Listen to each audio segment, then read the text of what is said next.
Real people, real confessions, the stories you weren't supposed to hear. Welcome to Beyond Reddit Stories. I remember the exact moment everything started to unravel, not because there was a thunderclap or a dramatic scene, but because of a text that arrived at 2:13 a.m. on a Tuesday. It was one of those texts you don't want to read, but somehow can't look away from. 3 words, a single image. My stomach dropped and instantly, a soundless alarm went off in my head. She cheated on me. That should have been the headline. It should have been the line I screamed into the void, the evidence I waved like a flag. But that wasn't the end of the story. It was, in a twisted way, only the beginning. You need to know who I was when this started, not some hero, not some bitter revenge seeker, just a guy who thought he had a normal life. I had a small apartment, a steady job that paid the bills, and a Saturday routine that included coffee from the corner shop and a playlist I'd been curating since college. I wasn't naive. I'd been hurt before. But I trusted her. She was the person I pictured having lazy Sundays with, the person I sent stupid memes to at 10 p.m., the one who knew the stupid nicknames I used when I was trying to be funny. We had been together long enough that her habits were my habits. Her laugh lived in my head. Her keys sat in the bowl by my door, the kind of things that anchor you to someone photographs on the fridge. Inside jokes, those are the things you don't notice until they start to fray. After the text, I did what a lot of people probably do. I didn't explode. I didn't confront. I read the messages again and again until the letters started to blur, like trying to read a sign through rain. I stalked the timeline where denial meets rationalization. I told myself maybe it was a mistake, maybe context. I told myself 1,000 lies that would buy me one more night of sleep. That is the quiet cruelty of betrayal. It doesn't always come as a collapse. Sometimes it comes as a slow, gnawing realization. You keep living in the same apartment, washing the same mugs, pretending nothing has changed. You become an expert at silence. You let the small thefts happen, the stolen smiles, the missed calls because you're bargaining with the worst-case scenario in your head and hoping the math doesn't add up. But then real theft happened. Not metaphorical. Not just the stealing of my trust and time. A week after I finally confronted the truth, a different kind of betrayal landed on our doorstep, a robbery. She came to me shaken, half crying, half laughing, in that impossible way people do when their reality has fractured, but their brains are still confusing fear with adrenaline. "He's gone," she said. The guy I was seeing, he took everything. That sentence, that simple, disorienting sentence, did something strange to me. For a moment I felt vindicated. Karma is a seductive idea. You cheat on someone, and the universe balances the books. But the next breath was a confusion I couldn't swallow. I watched the woman who had betrayed me stand in my kitchen and hand me back a broken watch I'd given her years ago, and I couldn't tell whether I wanted to hug her or push her out the door. This is where the story starts to get messy in all the ways people love to argue about on the internet. Because if you think loyalty is a simple binary faithful or cheating, victim or villain, you haven't been around enough broken things. She had been cheated on by her own choices and then robbed by a man she'd chosen. I was somewhere in the middle, holding a part of a life that suddenly felt like a crime scene. Over the next few days, everything became louder police questions, awkward messages from mutual friends, the small mercies of neighbors who brought over pans of lasagna like bandages. There was gossip, of course. There were the versions of the story I couldn't control. But more than anything, there was a quiet, grinding internal debate I couldn't silence. Who was the real victim here? Was she a villain who deserved her fate? Was she a victim of bad choices and worse people? And where did that leave me, the man who had loved her and, in that love, had lowered his defenses? I'm telling you this because I don't want to give you closure yet. The hook is the hook. She cheated. And then the guy robbed her. But the part that keeps me awake at night is not the cheating. It's what happened after, the secrets that came to light, the choices that were revealed in the glow of police flashlights, and the ugly, unexpected sympathy I found welling up inside me when I least expected it. So here's the thing I want you to sit with while we go deeper. Betrayal is loud, but truth is often a whisper. And sometimes the person you think deserves the worst of it is the one who walked away with the least. If you're still with me, I'll tell you what I found out next. The evidence that didn't make sense, the people who lied, And the moment I realized that the line between villain and victim had been smudged beyond recognition. I want to go back to who I was before any of this exploded, not because I'm proud of it, but because the ordinary details make the rupture feel real. Before the texts, before the robbery, I had a life so small and steady, it almost felt like a safety blanket. I worked a 9-to-5 that didn't make me rich, but paid rent and left just enough for an occasional dinner out. My apartment was modest, a couch that sagged in one corner, a bookshelf with books I kept meaning to finish, a tiny succulent that never died even though I rarely watered it. On weeknights, I cooked simple things, pasta, stir-fry, and left the pots soaking because I was tired and told myself I'd wash them in the morning. On Sundays, I'd go to the corner cafe and nurse a coffee while flipping through the same magazine. Those small routines were my anchors. She fit into that life like a warm sweater. She was the person who would come over with a ridiculous dessert she'd picked up on a whim. She'd fling her keys into the bowl near the door, the way she had the first night she stayed over. And I'd think I liked the way she moves through my space. Her laugh threaded through my days. We had rituals, a particular show we watched together on Thursday nights, a song that played on long drives. The kind of intimacy that grows from repetition, from tiny predictabilities. People who knew us would say we seemed fine. To my colleagues, I was the normal, quiet guy who joked about deadlines. To my family, I was the steady one. I didn't broadcast my relationship problems. I thought I had. In the end, the one thing most people want but rarely get, a partner who knew the little versions of me and stayed anyway. That's why the first signs felt like little miscalculations rather than the start of an avalanche.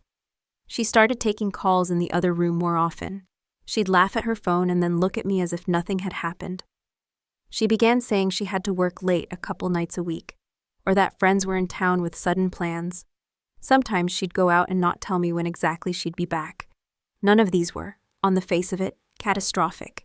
They were whispers of distance. I remember one night in particular, I'd made a mess of dinner. She came in smelling of someone else's cologne that wasn't mine, and the two of us pretended the air between us was just humid. We had our usual back and forth about chores and bills and whether to replace the bulb in the hallway. She rolled her eyes at one of my dumb jokes, and for a moment everything was normal. I could have asked, could have pressed. I didn't. I let the moment pass because asking felt like choosing a fight I didn't think I could win. There's a cowardice to that silence I didn't want to own. It felt easier to believe in the benign that there was context I didn't know, a surprise she was planning, stress at work. I made up stories for myself because stories are comforting. The human brain is an efficient liar when it serves our need for stability. We had arguments like every couple money, whose turn it was to clean, jokes that landed poorly, but beneath those petty wars, there was real warmth.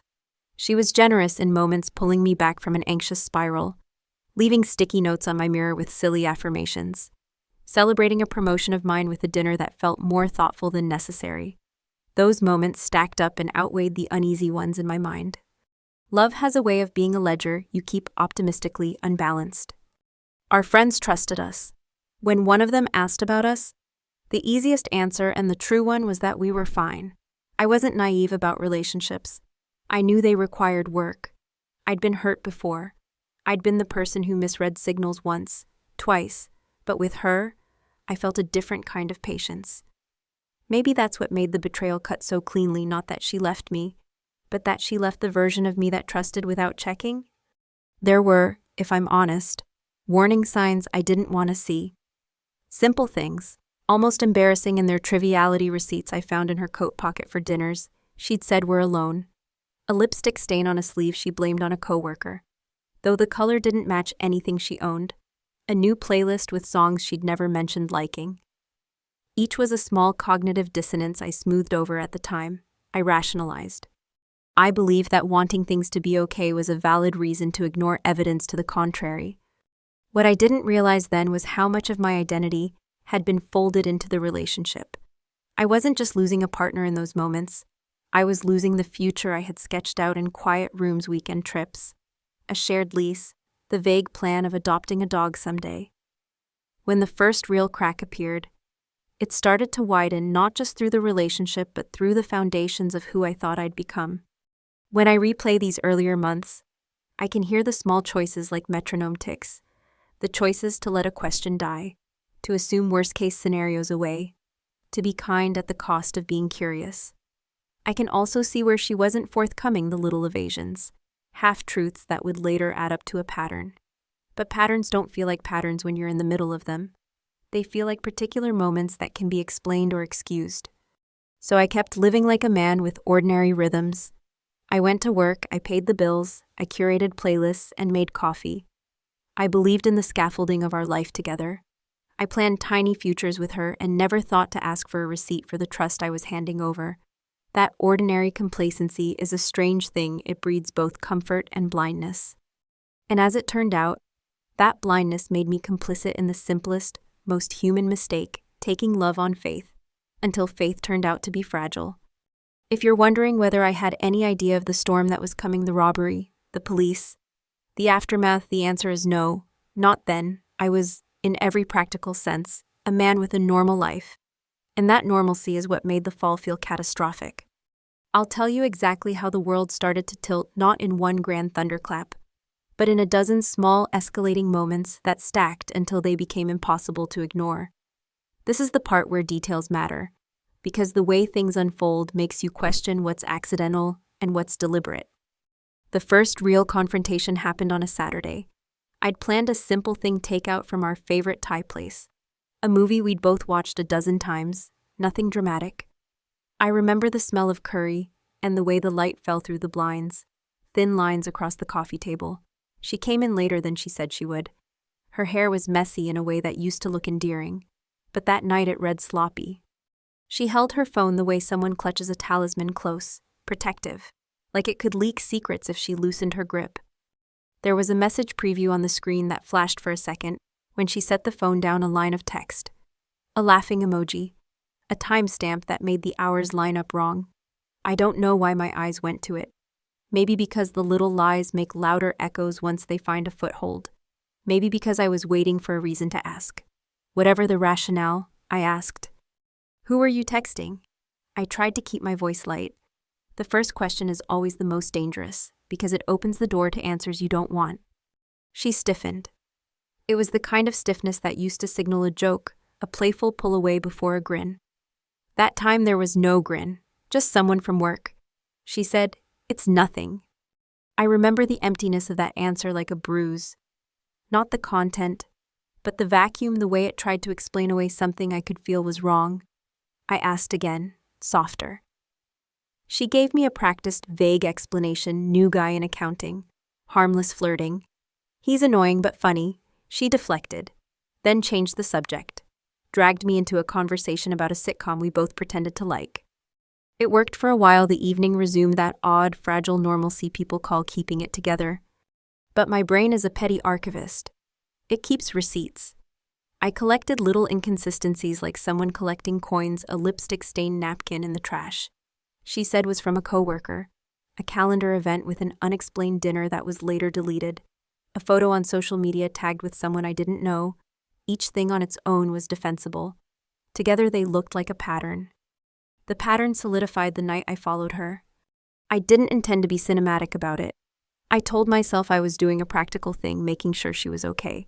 I left work early, told myself I had an errand, and trailed her with the kind of clumsy stealth that betrays guilt more than skill.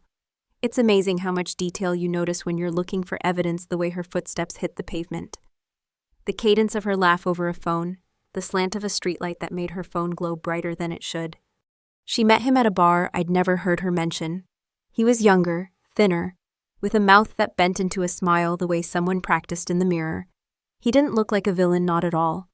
He looked like the sort of person who could laugh too loudly in the wrong room. They hugged in a way that made my stomach knot. Not the affectionate hug of friends, but the kind that claims space.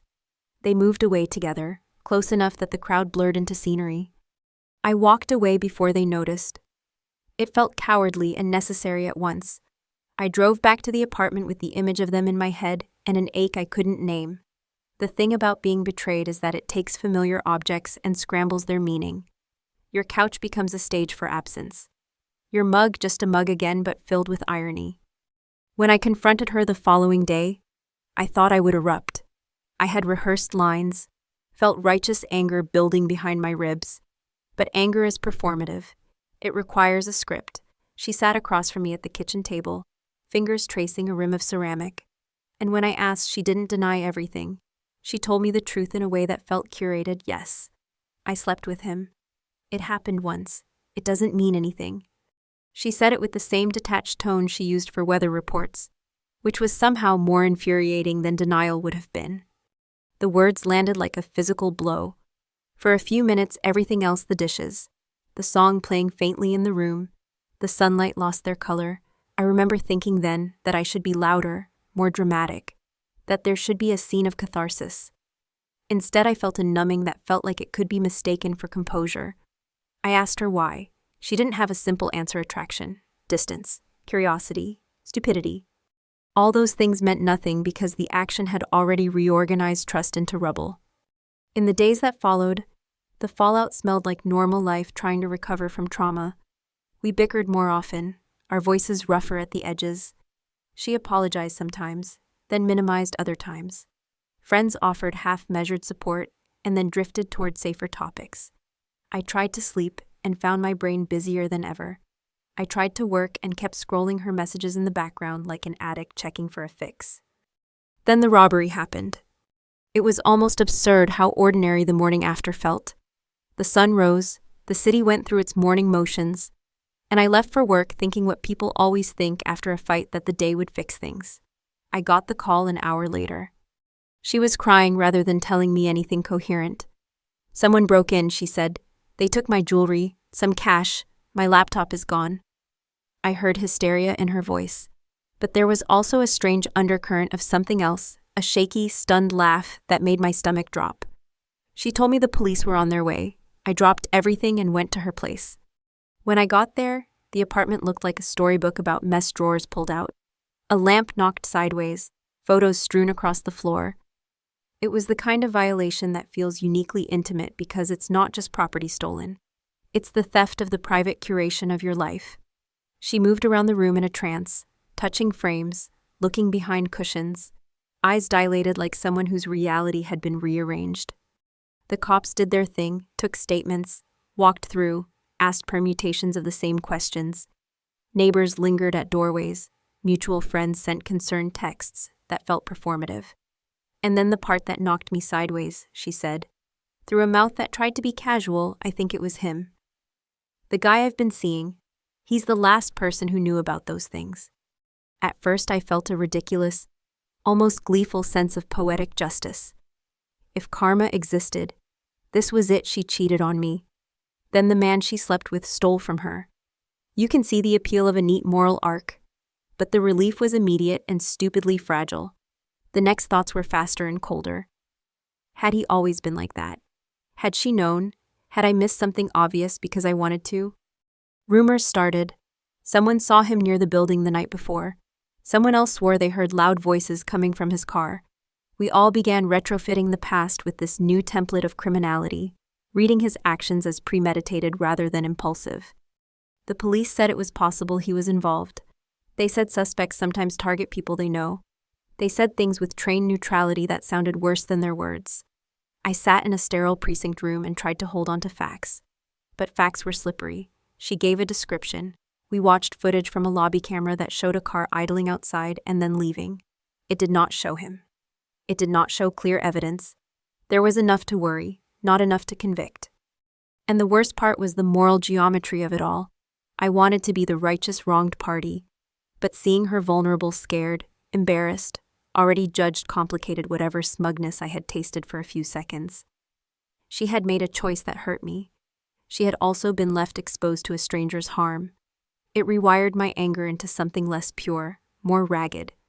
Within a week, more details leaked. Someone who had known him in college said he'd had a history with petty theft. A neighbor said he'd had a bad temper. She told me, in fits and starts, that he owed people money and had been acting erratic.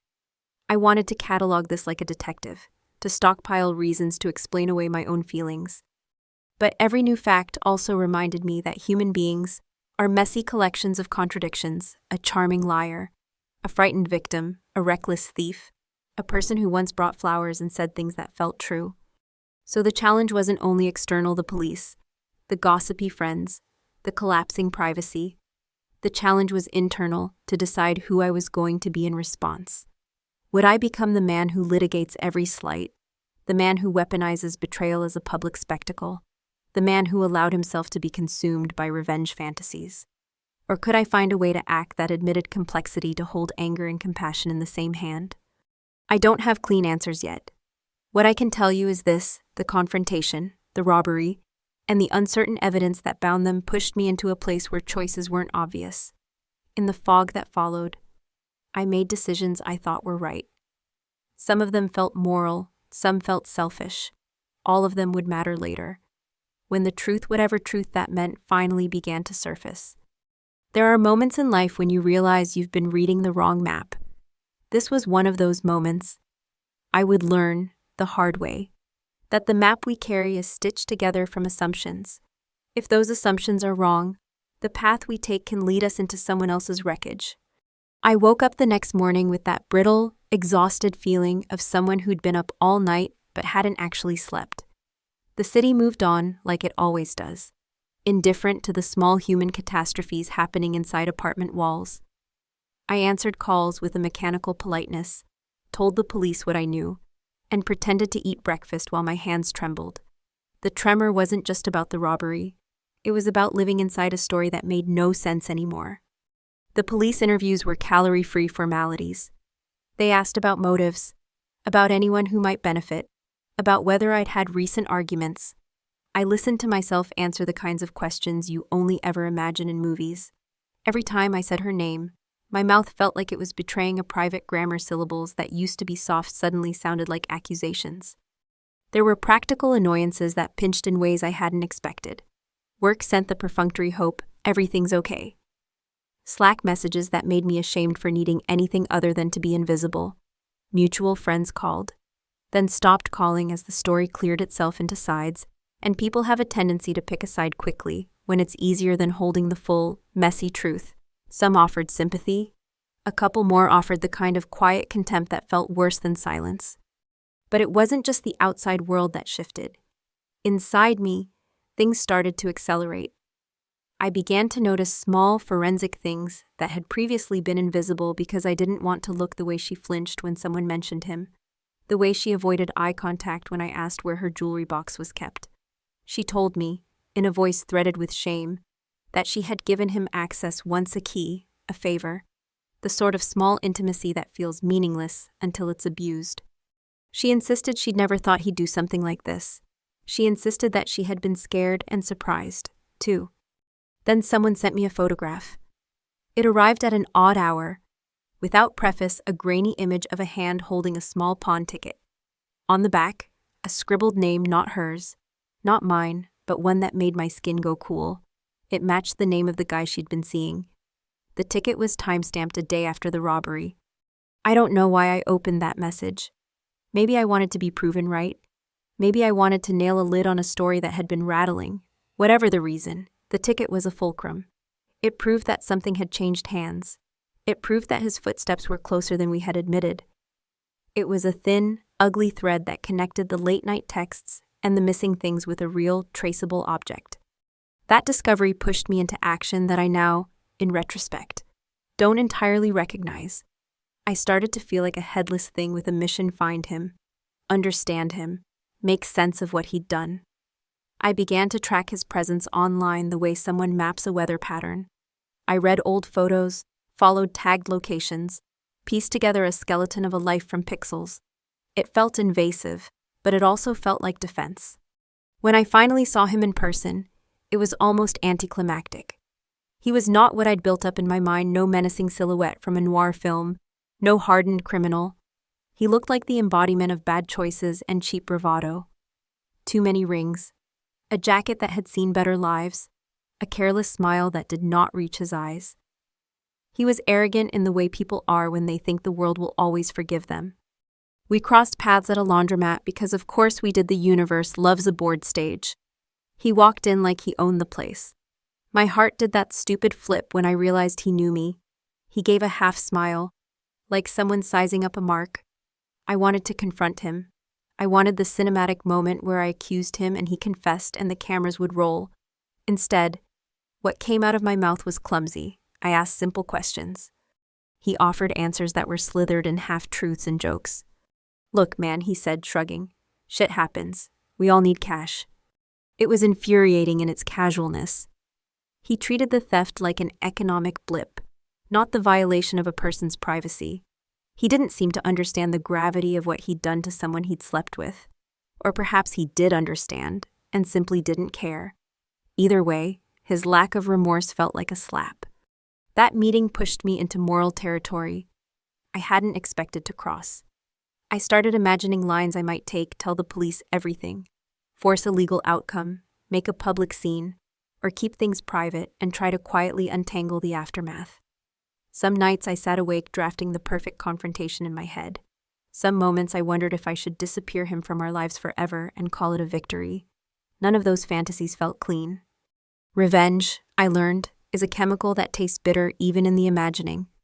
Complicating everything further were the contradictions in her own story. Pieces of evidence suggested she'd been less innocent than she claimed. Other things suggested she'd been manipulated. There were receipts indicating money transfers, conversations implying pressure to cover for him, and a voicemail she hadn't shown me where his voice was panicked and urgent.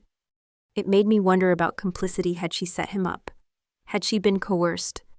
Or was she simply reckless in ways that invited exploitation? I found myself playing prosecutor, defender, and jury all at once, and that triple role was exhausting.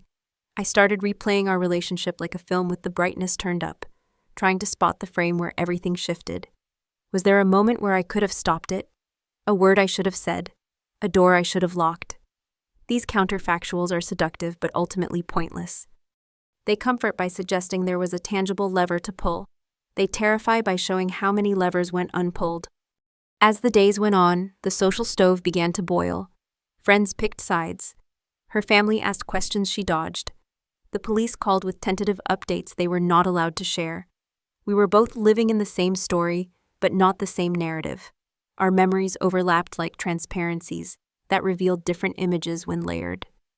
Finally, the hardest blow came from an unexpected place: my own reflection. One evening, exhausted, I looked in the mirror and hardly recognized the man who stared back. The lines around my eyes seemed deeper. I had become attentive to small injustices in a way that felt corrosive. I was angrier than I'd been months before, and the anger began to change me. I saw myself imagining vindication in ways that seemed petty. I caught myself enjoying, for a second, the thought that karma had dealt her a hand that matched the pain she'd caused me. That thought, the small, private satisfaction, felt like betrayal, not just of her, but of the person I wanted to be. It was the moment when I realized the greatest danger wasn't the man who stole her things. The greatest danger was letting this mess reshape my moral center. And so the challenges set in on two fronts externally: to untangle a theft that involved people I had loved and judged; internally, to hold on to a self that could weather pain without becoming cruel. The evidence would keep arriving in fits: a pawn ticket, a shaky witness statement, a cryptic text, each item rearranging the moral geometry of the case. Each new fact forced a choice: double down on righteous fury, or step back and see the human wreckage in front of me. I didn't know yet which way I would go, but I knew the comfortable map I'd been using to navigate life was gone. In its place was a landscape made of jagged ethical questions and raw human consequences. The ground would keep shifting, and with every move I made, I would risk losing something: maybe my dignity, maybe my clarity, maybe the person I thought I had always been. I remember the day the fog began to clear, not because everything suddenly made sense, but because a single, small fact arrived and rearranged the whole room. It was a Monday. I was back at work when my phone buzzed: the detective on the case. Voice flat and businesslike, asking if I could come down to look at some recovered items. My stomach dropped in a way that felt like falling through glass. At the evidence room, I smelled the antiseptic tang of institutional cleaning and the metallic chill of fluorescent lights. Rows of plastic bags, each with a tag and a neat block of handwriting, sat on metal shelves. The detective pulled one out and unzipped it like someone revealing a relic. There was my watch, the one I'd given her on a birthday that suddenly felt like a lifetime ago, scratched and dull. There were a pair of earrings I recognized from a cheap display in a mall, a small camera, and a jewelry box lid with a hair caught in the hinge. Each item had a story I could recite. He told me where they'd been found a pawn shop 2 neighborhoods over, a man idling in the doorway, a van that matched the one someone had seen leaving the building the night of the robbery. The detective said the pawn ticket had a signature and a timestamp. He said they'd pulled surveillance footage. He said they had a suspect in custody, the guy she had been seeing. Seeing the footage changed the geometry of the case. In the looped grain of a cheap camera, there was a figure dragging a bag into the back of a van, head low, shoulders hunched. The timestamp matched the night she'd called me hysterical. There was no cinematic reveal. Only the mundane rhythm of someone doing a thing that changed lives, a head lowered, hands moving, a bag exchanged. The detective asked me to come to the station to give a formal statement. He was careful not to ask leading questions, but he did ask the kind of practical ones that carve a narrative out of chaos. When did I last see the items? Did I know of anyone with access? Had there been money transfers? I felt like I was helping gather a puzzle I never wanted to solve. I told the truth in the clipped tones of a man who's learned that words can be used as evidence against people you love. Then he handed me a printout. It was a partial confession, not the courtroom kind, but a recorded interview where the suspect, under the sterile pressure of interrogation, had slipped into a rhythm of blame and casual omission. He said he'd pawned the items because he needed quick cash. He said he had been involved in other things before, a vagueness that suggested more shame than detail. He named the woman who had given him access to the apartment. He said she'd told him where she kept her jewelry. He said she'd asked him to move some stuff. I remember the way the words landed, an avalanche that began with a whisper. My immediate reaction was a cold, animal thing, a desire to hurt, to expose, to force an account of motives. But underneath that, like a lower register, there was something else, a sound that might have been pity. When I confronted her, the scene was quieter than I had imagined. We sat on the couch like people who were attempting to make small civilities into a form of armor. Her eyes were rimmed and raw. She had been sleeping in short bursts and looked 10 years older. She clutched a mug she wasn't drinking from. "Did you tell him where they were?" I asked. The sentence came out small and brittle. She hesitated, as if deciding whether to show me the rawest part of herself. Then she told me in fits and fragmented sentences that made shame into confession. She admitted that she'd given him access. She admitted she had been scared and ashamed, and that she'd hoped it would be a small thing, that he would help her move some of her things to sell, that they'd split the money, that she would pay back an old debt and it would be over. She said the plan had been stupid and that he'd been charming in the way charm often precedes betrayal. Her voice crumpled on the last word. There was no attempt to dress the truth in rhetorical armor. It was plain, messy, and human. She said she had rationalized it. I thought I could manage it. I thought it would be quick. And then the line between what she'd chosen and what had happened blurred. She said she had been afraid of people finding out about the debt, afraid of being judged. And that fear had felt like a pressure valve you turned on without thinking about who would suffer when it popped. In another life, this could have been a confession that invited collaboration and repair. In our life, then, it felt like another fracture. I felt anger. Yes, a physical heat that pooled in my limbs. But under it, again, something else, the nausea of realizing that the woman I loved and the reality she'd been carrying were different things. She had been both agent and victim in ways that made my capacity to judge feel insufficient. That confusion was the turning point. It forced me to choose between two dangerous paths: escalate everything into public condemnation, or step back and try to understand the mechanics of what had happened. The first path promised righteous clarity, a list of wrongs, names, and consequences. The second offered something messier, a chance to hold a fractured person without becoming their enabler. I chose a third option, one I hadn't anticipated, but which felt like the only thing I could live with. I told the detective everything I knew, handed over the pawn ticket and the photos, and cooperated fully. I wanted the man who'd sold her jewelry to face consequences. But when it came to her, I refused to be the one to press the most damning narrative into the world, that she was a calculating thief. I couldn't do that and still look myself in the mirror. Instead, I offered help. Not the kind of grand gestures you see in late-night talk shows, but small, concrete things. I drove her to the station when they wanted to take a statement.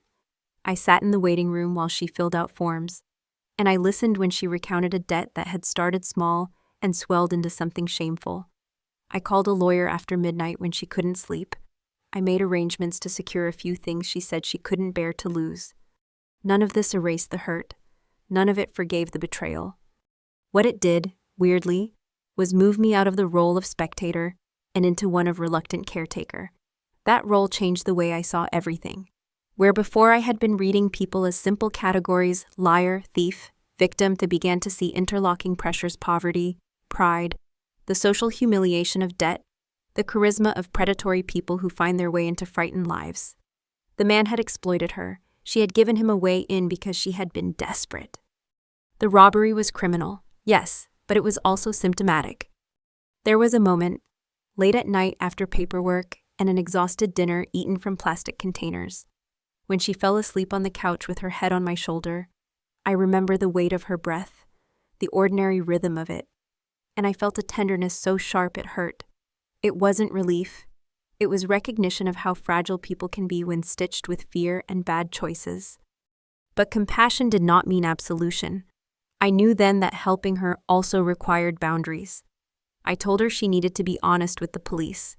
I told her she needed to tell her family the truth. I told her, carefully and with my hands in my pockets because I didn't know where to put them, that I could not continue living as if nothing had happened. I couldn't be her safety net and her partner in secrecy. She understood in the way people understand consequences, not with acceptance, but with resignation. The days that followed were grim work interviews, meetings with a public defender, negotiations over stolen property, the slow bureaucracy of justice. The man who'd pawned the items was charged with theft. He pled out to a reduced sentence in exchange for cooperation. He said what the prosecution needed to hear about other people he knew, but the final accounting felt incomplete. The law had a way of compressing messy human stories into counts and pleas, and there was something unsatisfying about having the moral complexity shoved into a ledger. The real change, for me, was internal. I began to rebuild a sense of agency not through spectacle, but through small acts, reclaiming my things when possible, setting new rules about privacy, refusing to be complicit in lies that served only to hide pain. I started saying no to the kinds of half-truths I'd once let slide. I learned to separate tenderness from weakness. The climax of that period was not dramatic in the cinematic sense. There was no courtroom confession under spotlight. The turning point was quieter and early morning when she packed a bag with a few clothes, left the keys on the counter, and said she needed to go stay with her sister for a while to get help. We did not fight. We didn't have a big reconciliation or a cinematic, tearful goodbye. There was only the small, precise noise of a bag zipper, the clink of keys, and the weight of a decision landing. She left with the knowledge that I would be there in the practical ways that mattered, helping contact lawyers, offering a phone call, and also with the impossible knowledge that our life together, at least in the form I had pictured it, was gone. It was paradoxical. I felt both lighter and more bereft. For the first time in months, the pressure of the unresolved lifted enough that I could breathe. That moment when she walked out and the door shut behind her was the nearest thing to a moral summit I reached during that period. It did not resolve everything. It did not undo the theft or erase the cheating, but it marked a boundary I needed. I could be human without being complicit. I could help without surrendering myself. In the wreckage, a lesson began to form. Sometimes the bravest thing is not to make an enemy of the person who hurt you, but to refuse to let their choices define your moral landscape. It is a small, painful kind of victory, not vindication, but survival with your ethics intact. I'll tell you what winning looked like for me, and spoiler, it wasn't revenge. It wasn't public humiliation, and it wasn't a neat cinematic redemption. It was smaller, quieter, and harder to monetize as a story. It was the slow, stubborn work of becoming someone who could live with what happened without letting it make him cruel. The first thing I did, painfully obvious now, but revolutionary at the time, was reclaim the small routines that had once anchored me. I started making coffee in the morning and actually drinking it at the table instead of rushing out. I went back to the corner cafe, but this time I didn't hide behind my phone. I let myself read things again. To have meals that weren't wrapped in the half-life of relationship anxiety. It sounds trivial, but routines are scaffolding. When the scaffolding is replaced, the building holds.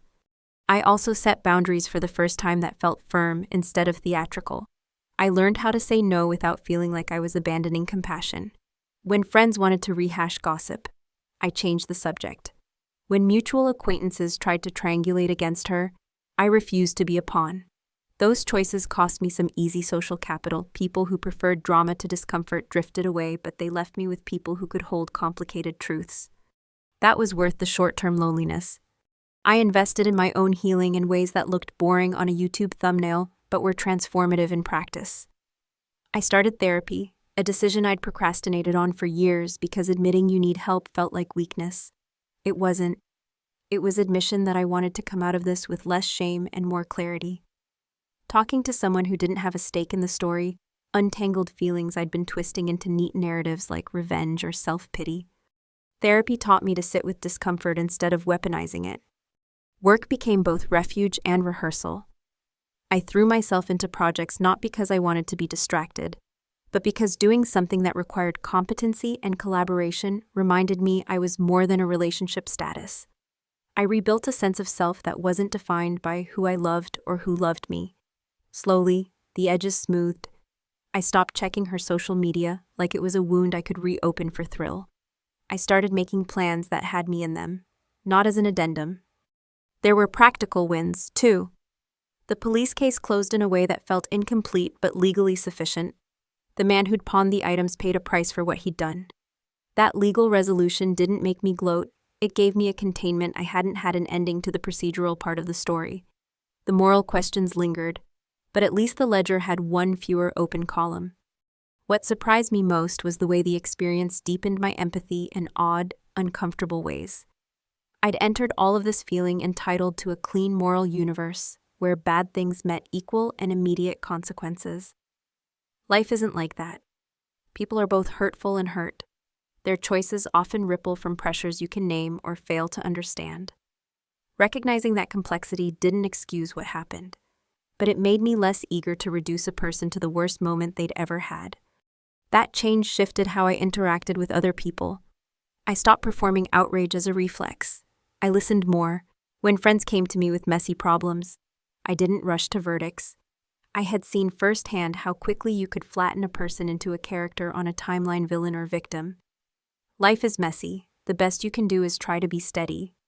Over time, small, hopeful things returned: a weekend trip with a friend who didn't ask for my drama as entertainment. A Sunday afternoon when I found myself laughing at something dumb again. A message from someone who said my story shared in a small group, not broadcast, helped them avoid spiraling. That message, more than any vindication, made me feel like something useful could be pulled from the rubble. If my experience could help even one person make a different choice, it had value beyond my pain. I began to speak about what I'd learned in quieter venues, a podcast episode with a friend, a local meetup about boundaries and emotional safety, a moderated conversation about how communities treat betrayal.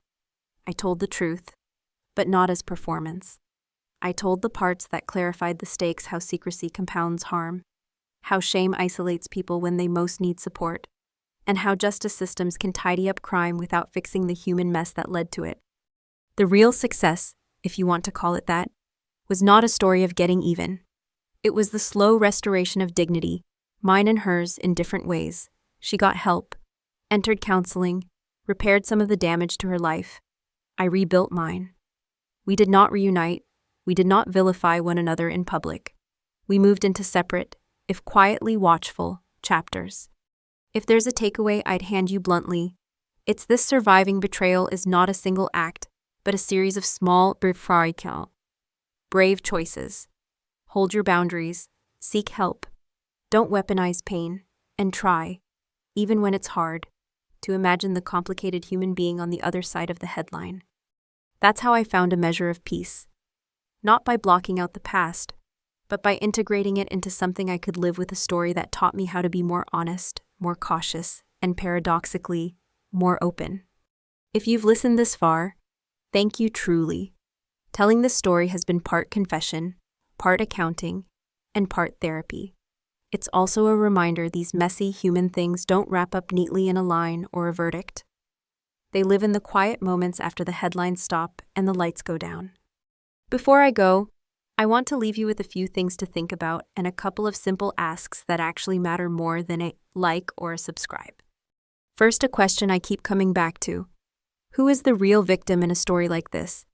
Is it the person who was cheated on, the person who was cheated with, the person who was robbed, or the person who made desperate, terrible choices because they felt there was no other way? There isn't a single right answer. There are layers. If this story stirs something in you, anger, sympathy, confusion, say which layer you're seeing and why. I read every comment because your perspectives are part of the conversation this video wants to start. Second, if you've been through something similar and you've been holding it in, please consider letting someone in. That can be a friend, a therapist, a community group, anyone who will listen without performing judgment. Shame loves secrecy. Speaking, even to one patient person, is often the first move toward repair. Third, if you're tempted toward instant judgment to choose a villain and parade them on the internet, pause. There are consequences to flattening a person into their worst moment. Complex stories deserve complex responses. That doesn't mean excusing harm. It means resisting the impulse to reduce someone's humanity to a single headline. Now the practical asks. Because this channel runs on small actions that let us keep telling these hard, real stories, if this episode landed for you, even in a single line or a single feeling, hit subscribe so you don't miss the next one. If you think a friend needs to hear this because they're tangled in something similar, share the video. If you want us to dive deeper into any part of this, the legal side, the psychology of betrayal, or how to set boundaries, tell me in the comments which angle you want next. When you comment, please be honest and specific. I'm most interested in the moments that changed you, the decisions you regret, and the small victories you're quietly proud of. If you have a question for me about what I did or why I made certain choices, ask. I'll answer thoughtfully and without judgment. And if you've got your own story you want heard, consider sending it to our submission link. I can't promise every story will make it to the channel, but I promise they'll be read. A small note about how we treat each other here: these topics are raw. People will have strong reactions. Argue if you must, but argue with curiosity, not cruelty. If someone shares a painful memory, imagine how you would want to be treated in their shoes. The conversation here is more valuable when it's careful. Finally, here's the piece that matters most to me. Healing is not an event. It's a series of small, stubborn choices made over time. Choose the ones that preserve your dignity. Choose the ones that let you sleep at night without rehearsing revenge. Choose the ones that let you be tender without being a doormat. It sounds simple when I say it, but living by it is the hard part, and that's the brave, quiet work I'm trying to do now. If you want more real stories like this, subscribe and click the bell so you get the next one. If this one left you thinking or feeling, tell me what. If you've been through something similar and want to share anonymously, check the description for how to reach out. I read everything. Thank you for sitting with this. Thank you for letting a stranger's messy life be part of your morning or your commute. If there's one line I want to leave you with, it's this. Betrayal wounds us. How we pick at the scab matters just as much as what caused the wound. I'll see you in the next story.